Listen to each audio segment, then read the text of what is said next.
Broadcasting from the business capital of the world, this is the Podcast Business News Network. Even the thought of what we're going to talk about today, it's almost uncomfortable for me to even say it, but it's so important and can help a lot of people, maybe people you know. And that is, I don't think there's anything more traumatic in life than experiencing the death of a child. Yeah. And when that happens, how do you deal? How do you navigate through it? How do you move forward? How do you see the positive in that? And we're going to talk about that today. And Thomie Campbell is the owner of Life Mastery, and she's a life coach. She's got many different credentials, and it's great to have you on, Thomie. How you doing today? I'm well, thank you. And thanks for having me. I appreciate you being here and also digging into this topic, because it's not one that you find in many podcasts or anywhere. Mm-hmm. And it's one that I truly believe that needs to be out there, that we need to talk about it, because you're never prepared for it. Even if you know, let's say your child is ill and Mm-hmm. that is imminent. Mm-hmm. When you're there, how do you move forward with that? I mean, it profoundly affects the parents in many different ways, right? Mm-hmm. Yes, the death of a child is heart-wrenching. You know, the topic itself, like you said, is very hard.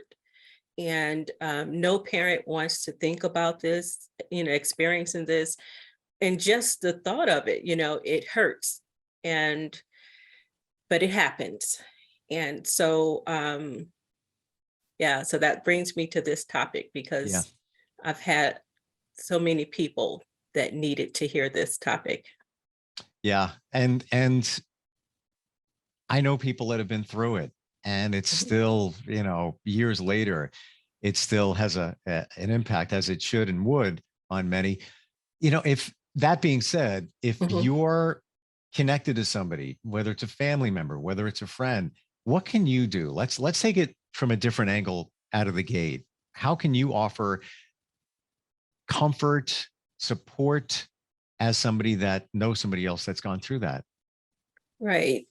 As a family or friend, it's not much you can say or do to comfort that person. But, I find that, listening, letting them express their feelings, letting the bereaved share stories about their lost loved one. Sometimes a hug or holding their hand is good. And you can also share in good memories as well. Yeah. But I don't think that it's a good idea for you to say, oh, I agree with you, or I understand you, because to them, you haven't lost a child, or you haven't lost this child. You don't know what it's like. And so just be kind of general and be aware of their responses, their body language. Just know the person, just act accordingly. I would think that it would be important to see how they're feeling. Yes. Just even ask, how are you feeling? And let Well, them. even with that, it's kind of a catch-22, because I was speaking with someone, and it was a client, and that was something that was brought up. People always ask, how do you feel? And she was angry at that. And she's like, what do you think? How do you think I feel? But she didn't express that to them. But on the inside, that's what she was saying. And I can agree with that. It wasn't a child that I lost, but when I lost my husband, and, when I returned to work, or I would meet up with someone, and they would say to me, you don't look like you just experienced a loss of someone. And I'm like, what is that supposed to look like? So that's why I always say, be kind of cautious, in saying certain cliches. Just say hi. I'm sorry for your loss, or it's something general. Yeah. Or what about, I'm here. You need me for anything. Yes, You that's a pick up good the one. phone. I'm here. Call me anytime.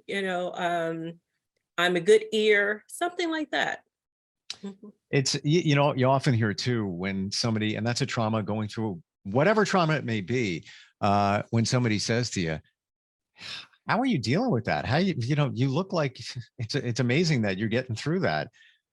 Well, that's the facade that's on. Right. They don't know what's going on inside. And sometimes we don't want to project what's really going on inside. So we put that on and and it's, I call it the life file cabinet. You drop it in the file cabinet, you close the door, and until the drawer is opened again, it's kind of in there and kind of sitting there. Maybe that's not the best way to deal with it, but everybody's got their own way to process any kind of a trauma, right? Right. And there's nothing stronger than the bond of a parent and a child. It's just I try to think of something stronger. Even your spouse, it's a different type of relationship, but this is a child that you've birthed, you've helped along, you've taught, you've experienced things together, and to know that child has passed on, it's just it's momentous in somebody's life. When you speak of the bond between a parent and a child, there's actually science behind that.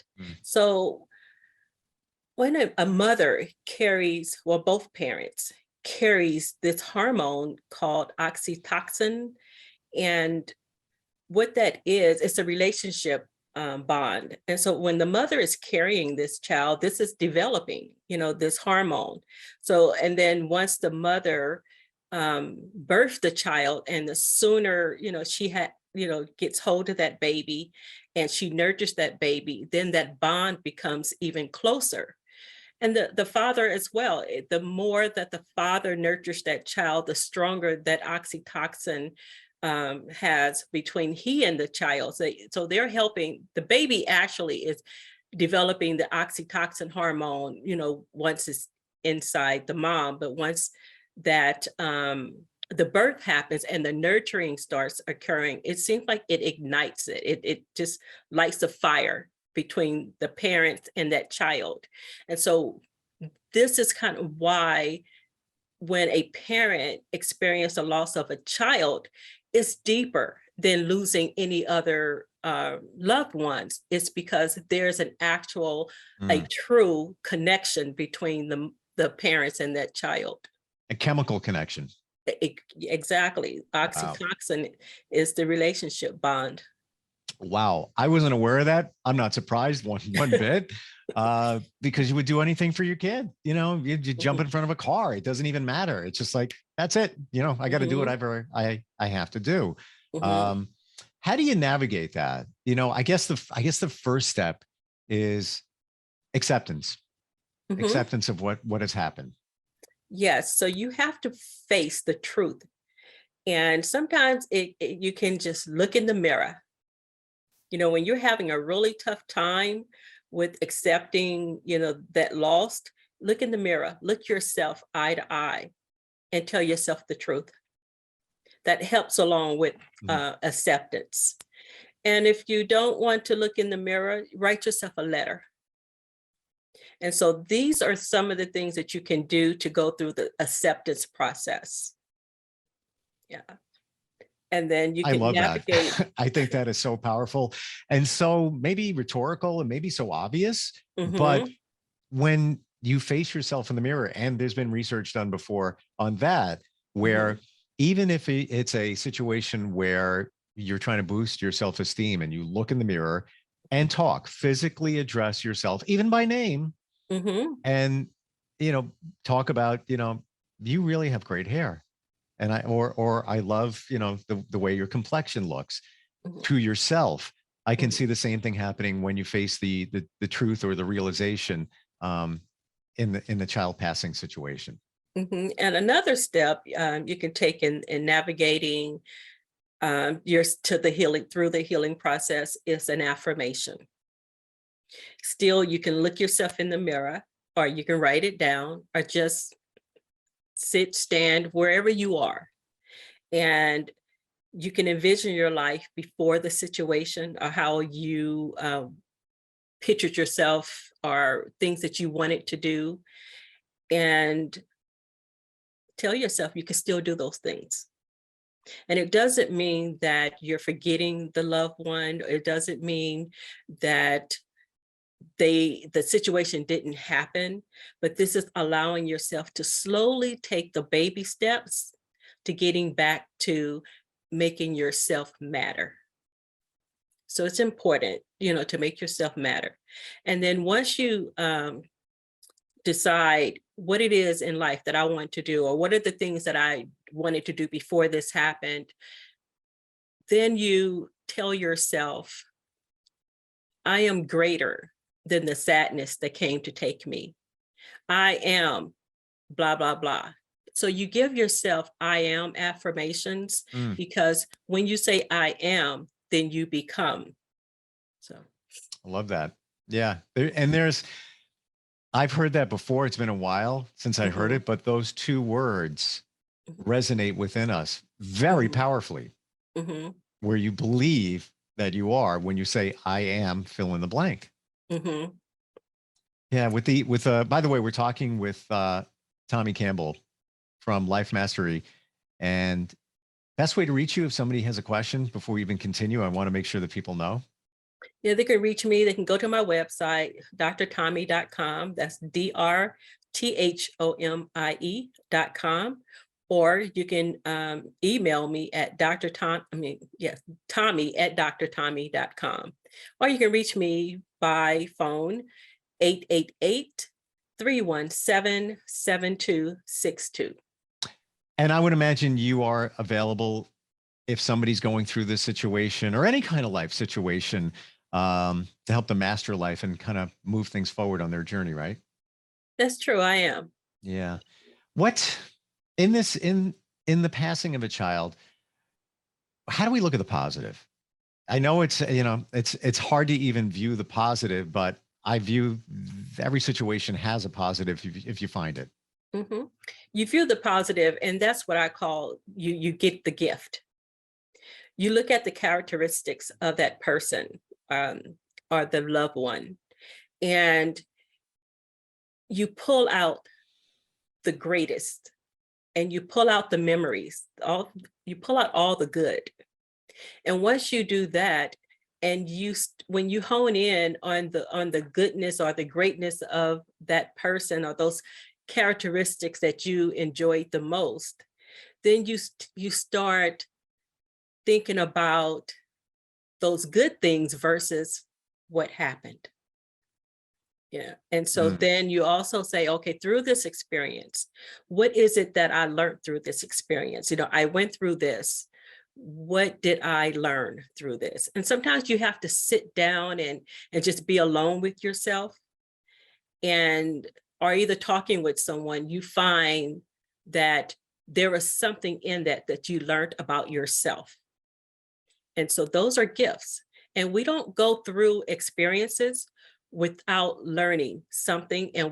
So when we learn something, we always get a gift, but we have to get in tune to it. So we actually have to think about it sometimes. For some of us, it comes naturally. Oh, I learned this, or I got this out of this situation. Hmm. And so my mom used to always say, when you go through something or you make a mistake, learn from it so you don't repeat it.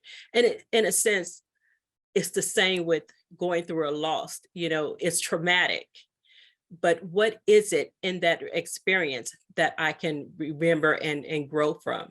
So And always then, get the gift from any experience. yeah, the only challenge is you got to look for the gift. Yes. It's there.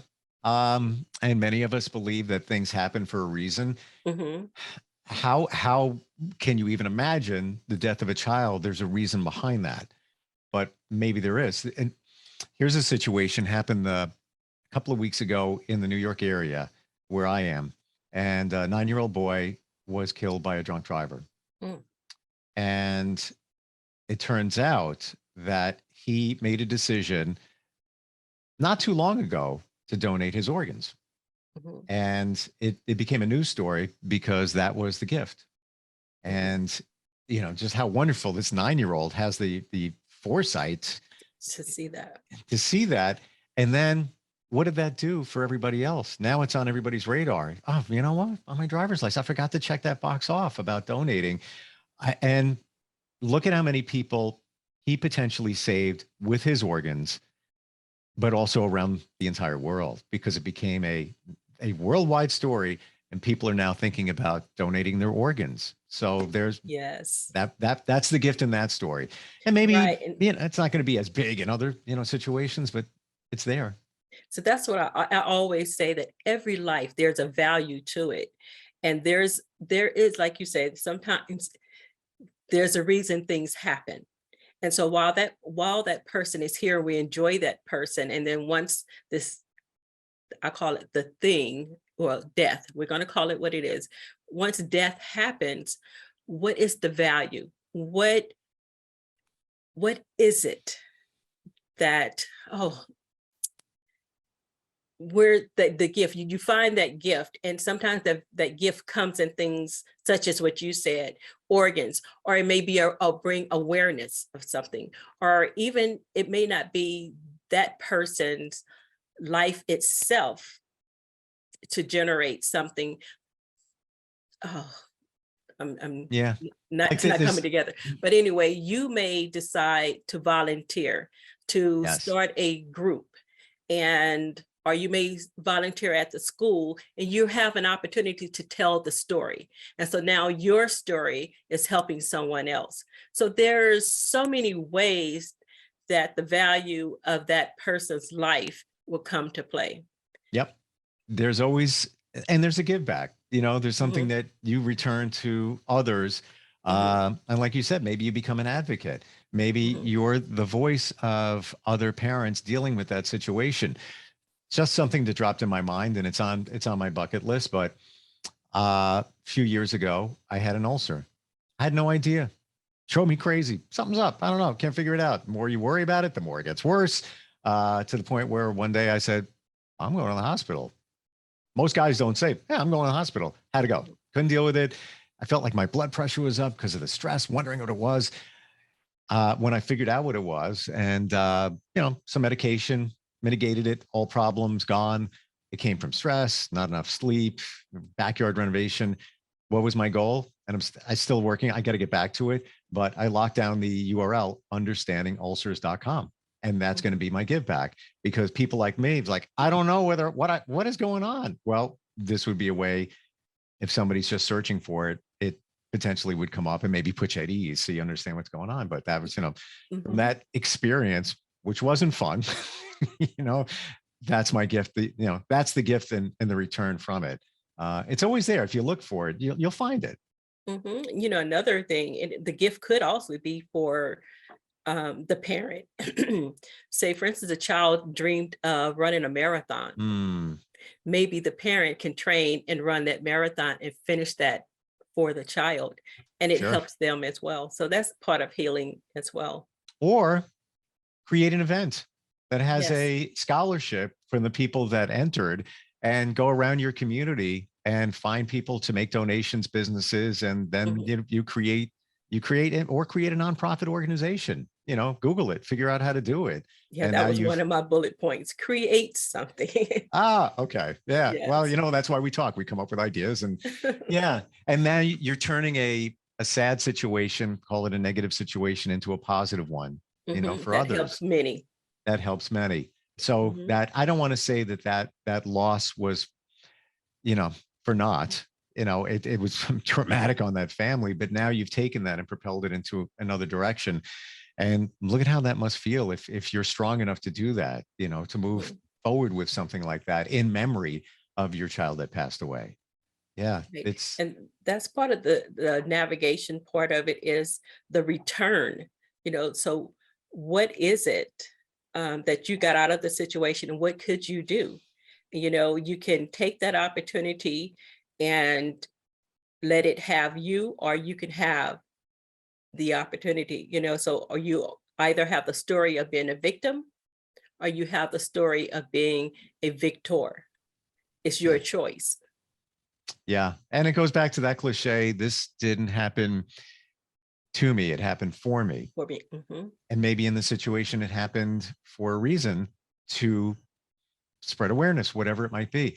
One mhm, thing that does come to mind, I'm sure there's a lot of guilt too, if you're a mhm, parent that lost a child, and guilt coming from you you want to move forward, but you find or feel that maybe it's too soon? Mhm. How do you know? Guilt comes in many ways.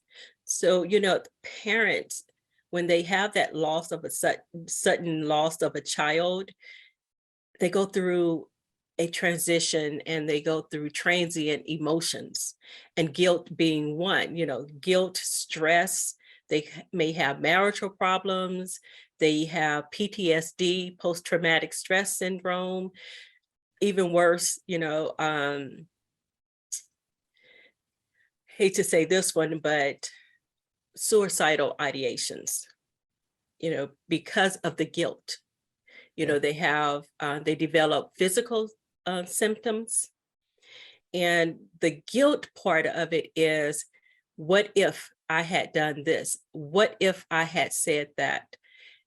Or, you know, what if I move on with my life? Does it mean that their life wasn't meaningful? So that is facing the truth, and understanding that that is part of the cycle of life. And I know, like, my book is the revocation of the cycle of life. And it's, when we look at life, the cycle of life, we look at it as though we bury our parents, not the parents bury us. Mm. The child is not supposed to go before the parent. And so when that is disrupted, as parents, we feel like, what could I have done better? What could I have done to prevent? But when life happens, it happens. And I don't mean to sound insensitive, but life happens.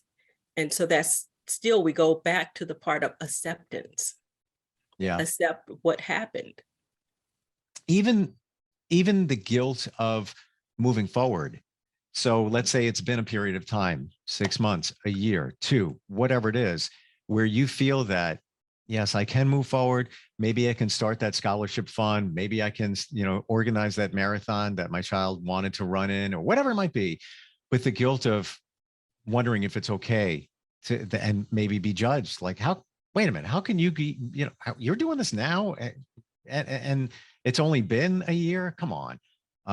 To let that go, because it's nobody else's life except your own. Exactly. No one could tell us how to grieve, how long to grieve. But it is important, after a while, we need to start moving back into Life. being happy, Yeah. Thinking about yourself. It's not that you're forgetting about the loved one, but you have to pick up the pieces at a point and start thinking about yourself. A lot of people might not realize it, but let's say you're at that point of the return where you want to give back after Mhm. this situation. That's part of the grieving. Yes, it is. And it's Yeah. part of healing. Part of healing. Yes, it's going through the healing process. So don't worry about people judging you that you only took X amount of time to quote unquote grieve. That is part of it. So it's okay to move it forward. You will never forget your child. Exactly. That is so true. Judge and be judged. Yeah. I haven't heard that in a while, but that's such a good one. And I think that comes from your religious background too. Yes. Yes, it does. Tell everybody, powerful topic today, one that needed to be told. And especially so many parents might be looking for, or somebody that's looking for some guidance on this topic. Mhm. If somebody wants to reach out to you, even just to start a dialogue to see if you can help them, they would just go to your website. Yes. They would go to my website, drthomie.com. Gotcha. Thank you so much, Thomie, for this topic today, and your book. Mention that again. I have 2, but on this topic, revocation of the cycle of life. Wow. Powerful stuff. And I appreciate it. And I know a lot of people that are listening or found this podcast after it airs appreciate it too. And I look forward next time we get together. All right. Thanks. Are you looking for even more of the podcasts and hosts that you love? The Podcast Business News Network is proud to announce that you now have even more ways to listen live. Check out the MyTuner Radio, online radio box, and Simple Radio apps on iOS and Android, or find us online. Search for Business News Network on mytuner-radio.com or search Podcast Business News Network on streama.com and onlineradiobox.com/US. Take your podcast on the go and don't miss a minute of the action.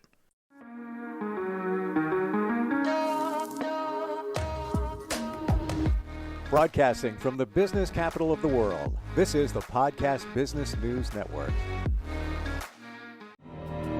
For nearly 2,000 severely injured veterans, everyday life has become filled with barriers. Day-to-day simple tasks can become pretty daunting. I have to carry my chair up 2 flights of steps or have somebody do it for me. What scares me the most is just the falling. When I'm struggling with my house, I think, to have that one great barrier just knocked down, it's crucial. Home for Our Troops is a wonderful nonprofit that builds a Mortgage-free, fully adaptive, handicap-accessible house. And there's no catch. It'll be our very first home that we've ever owned. This is a game changer. This is where your life begins again. We need you to join us in completing this important mission. Please visit hfotusa.org and help build homes and rebuild lives. Because of you, everything's going to be okay.